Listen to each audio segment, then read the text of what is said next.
Good morning, you all. First, I wanted to thank Nancy and David for getting all of us legacies together to share our information. As we all know, we might not be here next year, so it's always good to get the information out before we go somewhere. So I was going to explain, that EPA OSCs and our response is a lot different than the Marine response. For all of you that don't know, for the federal response, it's divided into coastal and inland. EPA is the inland on-scene coordinator for, events that oil or hazardous substances. And in that respect, the EPA OSC, that's his job all the time. He is always responding to spills or doing area contingency planning or other work that relates to cleaning up the environment. So he's more hands-on than the Coast Guard OSC would be, who's usually the captain of the port or captain of the sector. So a lot of times the OSC is actually the scientist.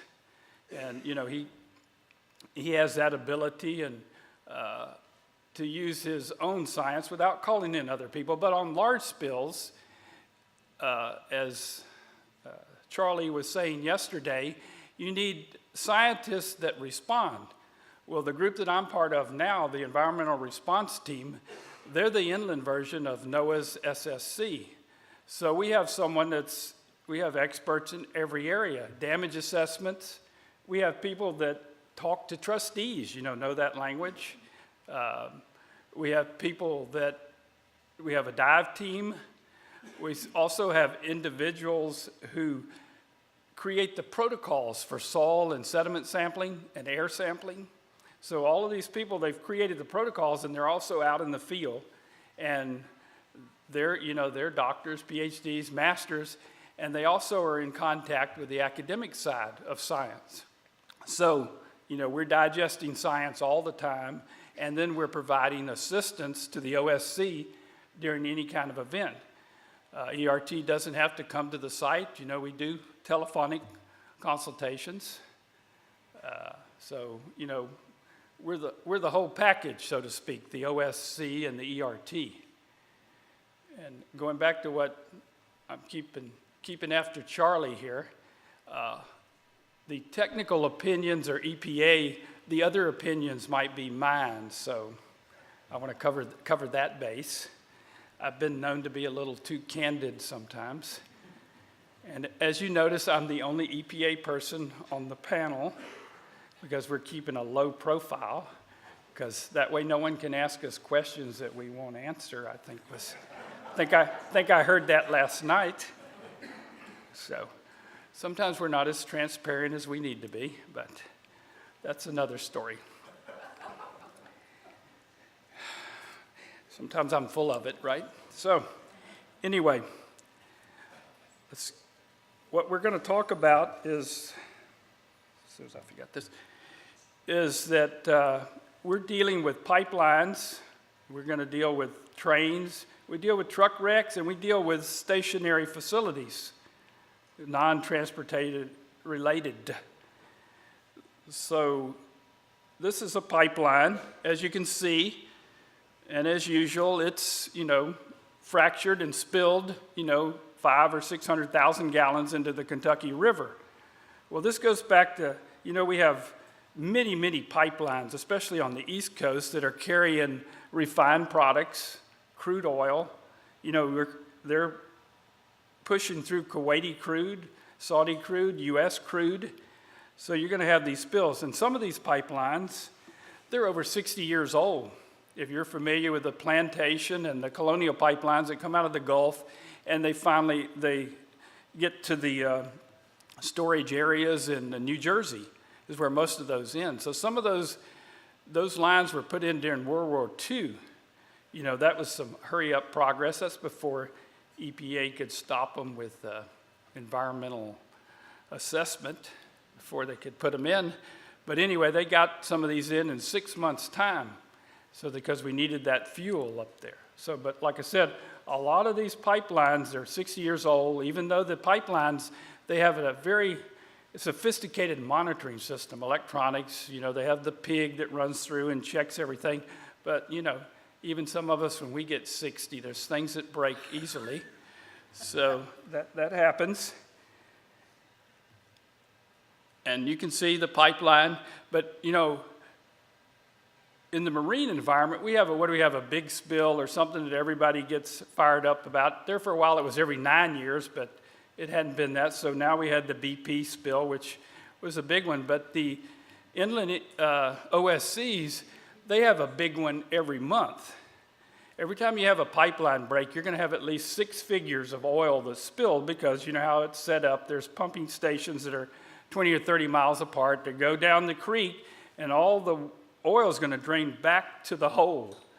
No matter what you do, you can't get out there quickly enough to stop that. So every time there's a spill from a pipeline, you're going to have to respond. And for years, the pipeline was notorious for underreporting.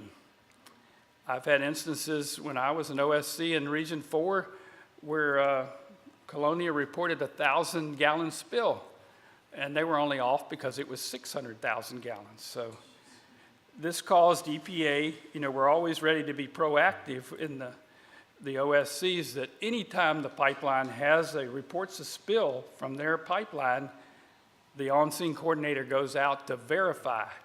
The old saying, trust but verify. So it's pretty much part of the policy of the regions to go out and check these pipelines. The other thing that comes up with pipelines is when they spill, you need to know what type of oil is in there. But generally, the company rushes out to the pipeline because they want to get it fixed, because they got to keep moving that oil so they can sell it. Even though it's $80 a barrel now, you can still sell it. So, they come out there and they can tell you what the product is. Most of the time, it's either refined or crude, and you have a pretty good idea of how that oil is going to act when it's spilled into water. But there's a lot of them now, with the tar sands, that you call and you ask the company for what's called the SDS now, and they send you a generic SDS, so you don't really know the properties of the oil. That occurred in that spill, I guess a year or so ago, over near Louisiana, that went through the neighborhood where all of that tar sands type oil got out. When we called, we were assisting the OSC over there, and they gave us out this SDS, and it turned out not to be the oil that was in the pipeline. So that's part of the science, is knowing what oil that you're responding to. So you need to get that ahead of time. So, here's what happens, after you've had that spill in the water. The black is the oil. If you've ever been to Kentucky, the water's green up there for some reason. It's hardly ever clear. So here, the newest thing that's going on, this is another pipeline spill. This is the Enbridge spill. Now, this is the one with the tar sands, and it was the first response in the U.S. of a significant tar sands or tar shale, whatever the proper name is for it, where once the diluent came out of the oil, it all began to sink and become submerged oil. That's one of the reasons this spill is still going on, even though it happened in June of 2010, because it affected 40-something miles of the Kalamazoo River. And they've used the dredging process, they've done damage assessment, they've had to do a little of everything because they weren't able to respond properly when it spilled because they didn't understand the properties of the oil. So, part of the science now is understanding these new oils. The U.S., we haven't been too good about that yet. Canada's been having some conferences where they discuss these oils, and a number of the OSCs have attended those to try to learn more about, this oil and how it acts in the environment. So that's one of ERT's responsibilities. We're the training group for OSCs and the rest of the agency, is to provide this information to the OSCs in a a consistent and concise manner so that everyone understands what's going on before the spill. This is just some of that heavy oil. I don't know if any of y'all worked on the Enbridge. The Enbridge has learned a lot since they had the oil spill, and they've worked a lot with us now. We do training with Enbridge and some of the places where their pipeline services some of the oil fields. This is just some more shots. Everybody's seen oil before? All right, here's the new thing. Here's the Bakken, what do we call this? The Bakken oil phobia. I think it was in 2012, they were only moving about 4,000 tank cars out of the North Dakota area. Now it's 100,000 a month. It was 4,000 a month 2 to 3 years ago. Now it's 100,000. And each one of them, they contain 95 to 110 cars, which means that every train has about 3.5 million gallons of crude oil on it when it goes out. And there's a lot of them leaving the area. And I'm sure everyone has seen the paper. There's a lot of doom and gloom, but it's really no different than other volatile hazardous materials that have been shipped on the rail lines previously. We just need to know the real properties of it so that when the OSCs or people respond, that they know how to deal with it.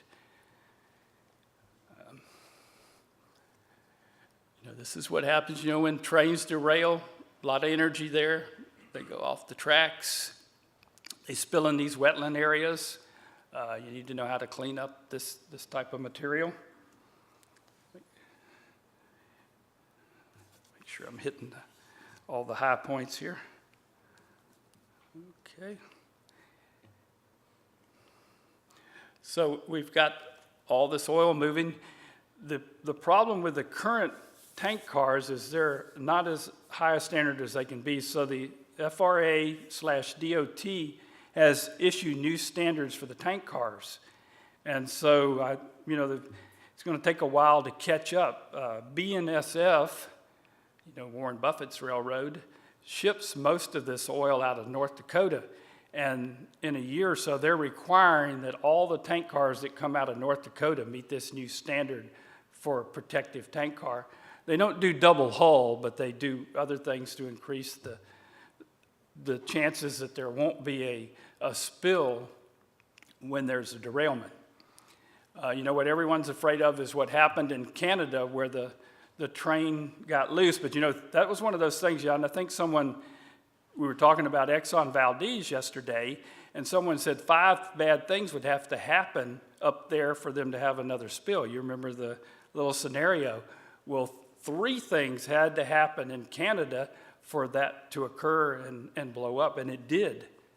And 2 of the 3 related to training, to people not paying attention to their job. So you have to remember that even though, you have a lot of safeguards in, we're still people, and I've seen that we make lots of mistakes. That's why we're all here, right? So we've all seen the rail cars. So in the meantime, it's going to be a year or so before the tank cars are brought up to a more safe standard according to the regs that FDA has published, or FRA, excuse me. We also respond to truck wrecks. Obviously, those are not going to be more than 9,000 gallons because that's all you're allowed to carry, depending on the product. You can carry more gasoline because it weighs less, but 9,000 is about the maximum that we respond to. So that's something else the OSC does. So here's the future of response. The EPA, myself and Greg Powell with ERT, we've been doing the inland oil spill training, slow and fast water, since OPA passed and said you need to train. That was in 1992. So we've been doing this for 22 years. Initially, we trained EPA OSCs and Coast Guard. Usually it was the strike team was attending and some sector people. Back in the day when we started, there was still a billet for the Coast Guard environmental responder. So we trained theirs. There's like 200 OSCs, EPA OSCs in the country. We train them up. We have 5-day course, classroom, and then in the field. We're training the OSCs, the state OSCs, and now we've brought in the industry and local responders to try to implement their ACP or their geographical response plan. We're using that money so that everybody's trained up, because as we all know, the sooner you stop the spill and the closer to the source, the less money it's going to cost to clean it up and the least amount of damage it's going to do. So we've been training a lot of hazmat people in California and some other states that they're going to be the first responders. Not every spill is a huge one, but if they know what to do, the initial response, and have a feel for it, they can get out there and maybe prevent a lot of damage. So part of the course is training them. The point of the course is not to teach them to be contractors, but to show them what is expected of a contractor so that when the contractor is performing properly or not. We teach them cost. This is what you use for oil that, there's a lot of oil. You don't throw pads out there. You pump. That's the first thing in the U.S. We all know. Mechanical first, then alternative countermeasures second. So that's also, we teach them boom strategy, how to place the booms properly. A lot of people I noticed that when I was on the Costco Bussant, they had drawn up a plan for the whole coast of California at all the inlets, the one north of San Francisco.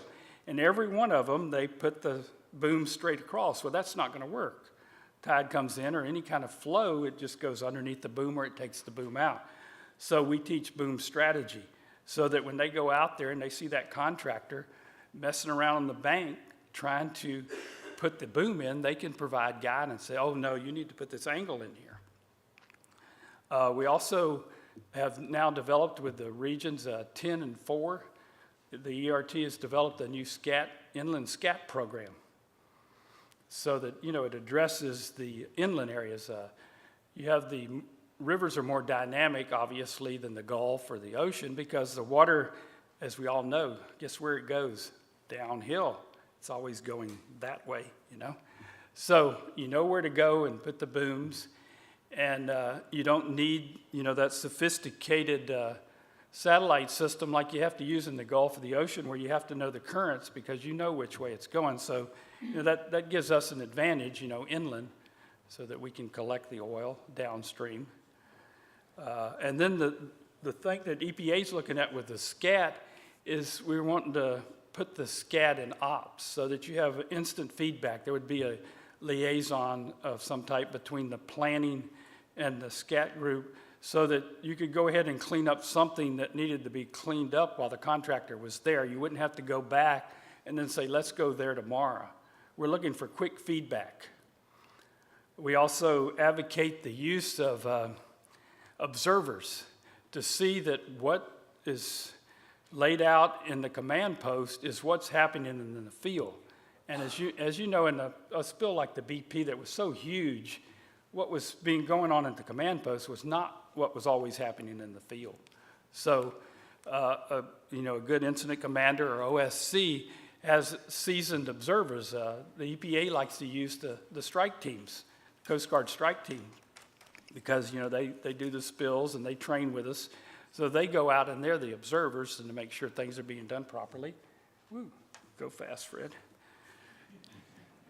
So we've got that training. Let's see. I try not to keep notes. It makes you weak, right? Okay, so the most important thing as part of this training is under the National Contingency Plan, whenever an OSC gets to the site, his main responsibility is health and safety of his responders.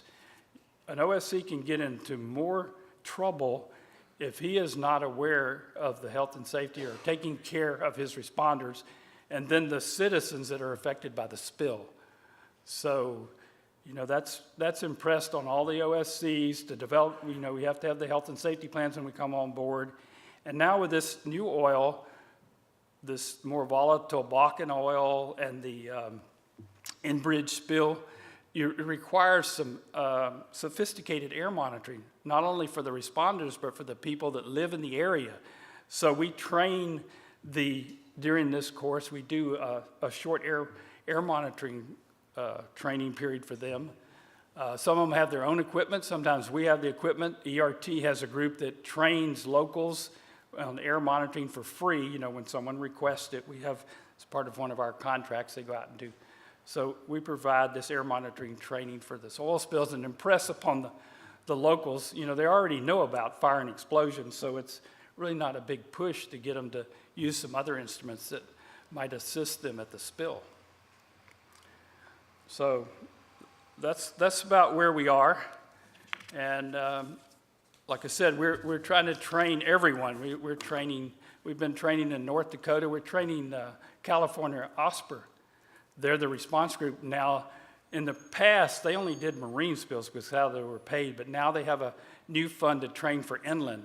So we're trying to bring them up to speed because, you know, they have a lot of Bakken oil that's going to be coming in the state. So we're out there trying to get this training done, but as usual, there's a funding shortage. You know, EPA gets their funding from the Coast Guard Fund Center, and there hasn't been a change in 10 years on the amount the EPA gets to fund all of their programs. So as Bethany was saying yesterday, Congress, after the BP spill, said, let's do training, let's exercise the ACPs, but no additional funds were given. So we're scratching and scraping because we want to be ready within the inland spill areas. And that's it. Thank you. Thanks, Fred. That was great. Fred, that was great. Thank you very much.